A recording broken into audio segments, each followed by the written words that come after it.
Good evening. It's time for another little military history video. And this weekend, because this is the weekend of the 4th of July, which is the 250th anniversary of American independence, the Declaration of Independence anyway, we're going to have a little look at one of my favorite childhood books. Now, this is not actually about that particular war, or even the War of 1812.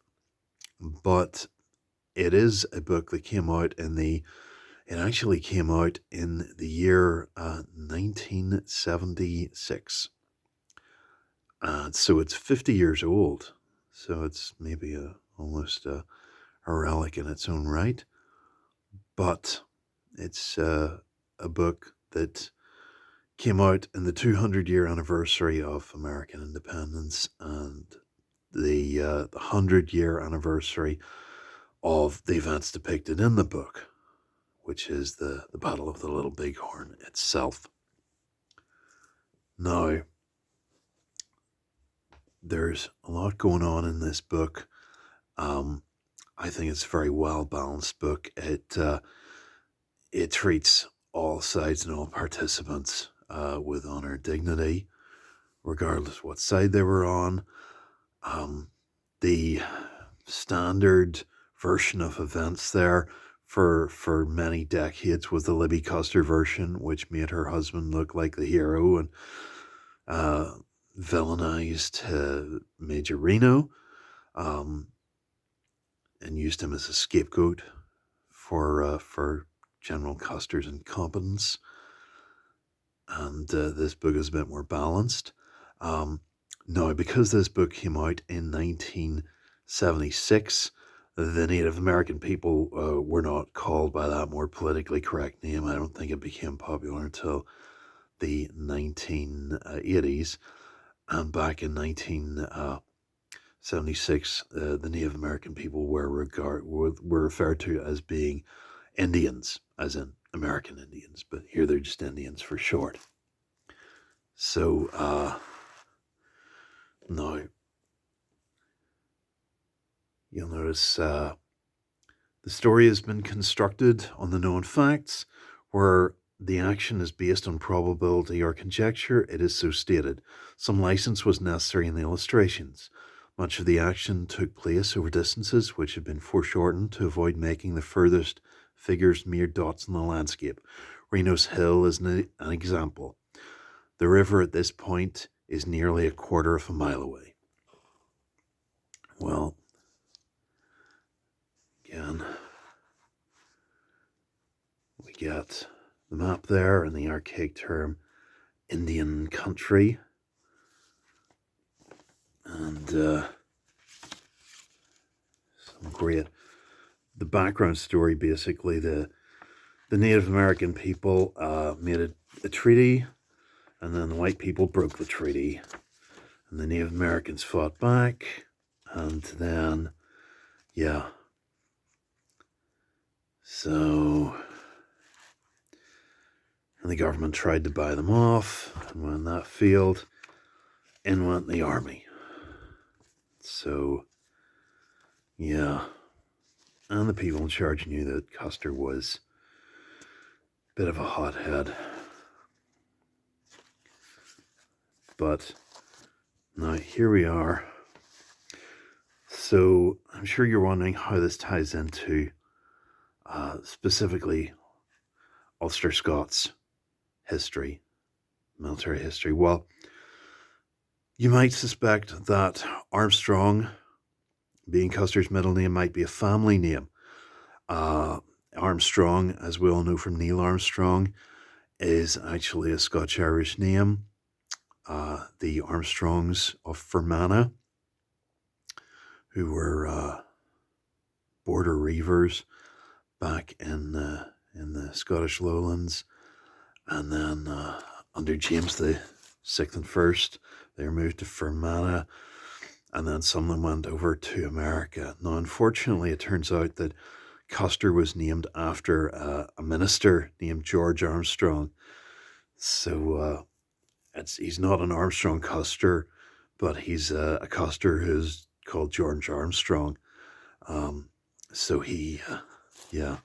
Now, like many Americans, he claimed to have some sort of Scotch Irish or Ulster Scots, as we would say, heritage. Now, if you look among his men there, Captain Miles Keogh, formerly of the Papal Guard, was an Irishman born in the island of Ireland, but he was from the southern counties and was not part of the Ulster contingent. Now we can flick through here again. There's the battle. And the Native Americans. But I think we all know how the story ends. I'm not going to show the whole thing for copyright reasons.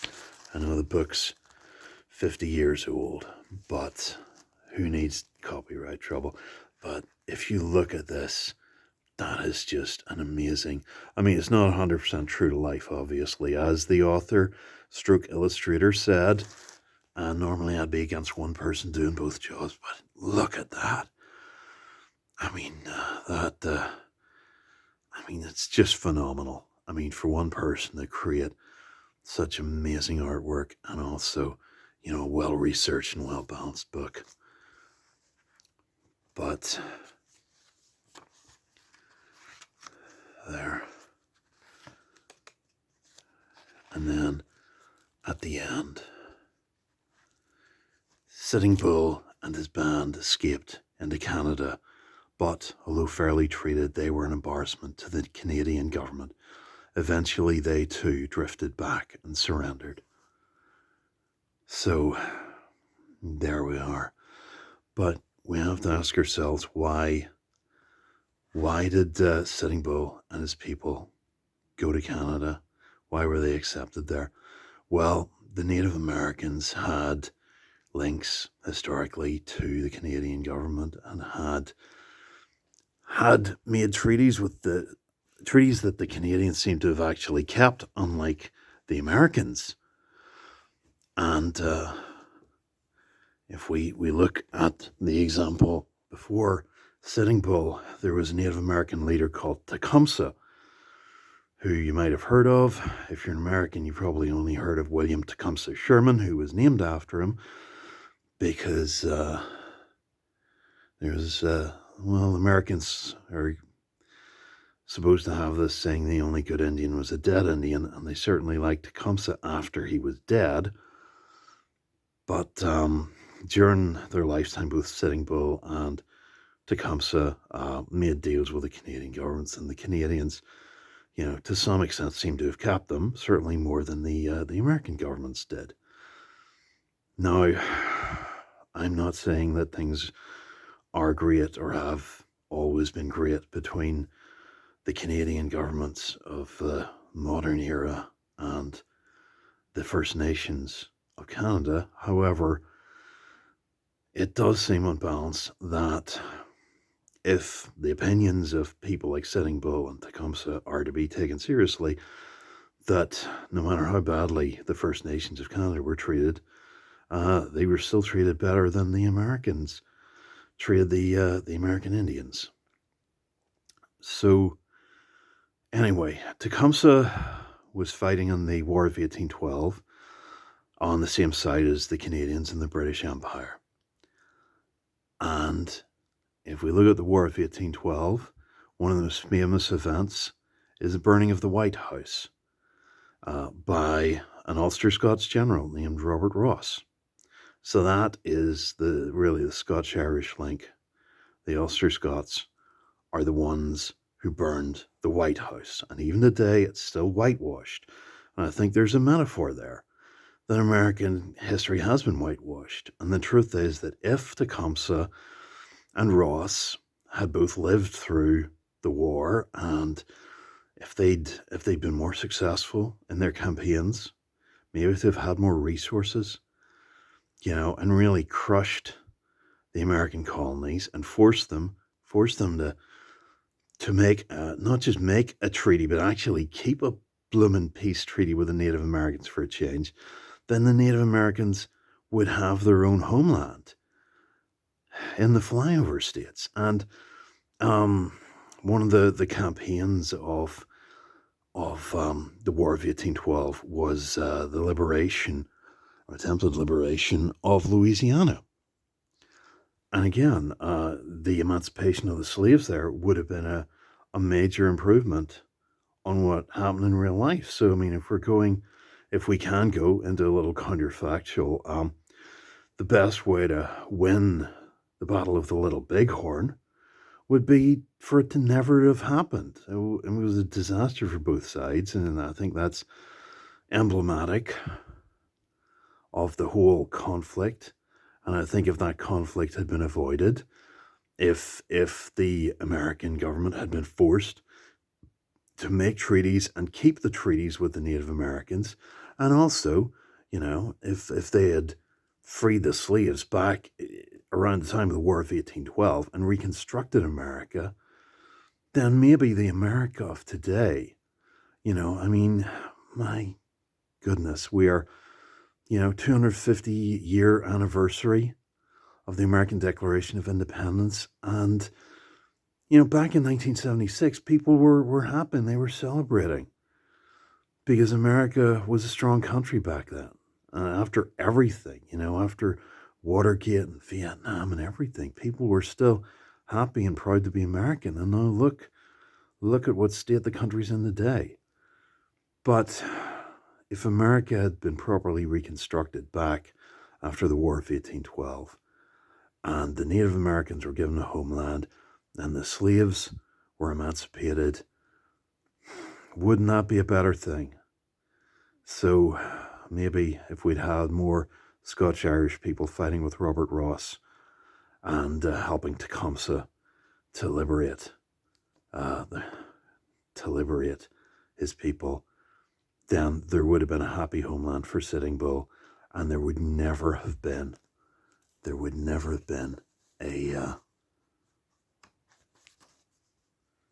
little bighorn. And maybe, instead of George Custer dying and Libby Custer being such a colossal nag on poor old Marcus Reno, maybe they could have just lived happily ever after. And as beautiful as this picture is, the whole thing is such a damn tragedy. And just to think, it should have been avoided, And Custer himself didn't even hate the Native Americans. He tried to help them in his own way. And for all the good it did him, well, he should have tried another way and given them a homeland and actually respecting the peace treaties that were made. If the Americans had kept their peace treaties and the way the Canadians did, again, I'm not saying Canada's perfect, but it's better than what we see, the desperate struggles of modern America. Anyway, just my opinion. Feel free to like, follow, and subscribe. And if you don't like, then you can leave a comment. I'm sure you'll be more than happy to do that. Anyway, I'll see you in the next one.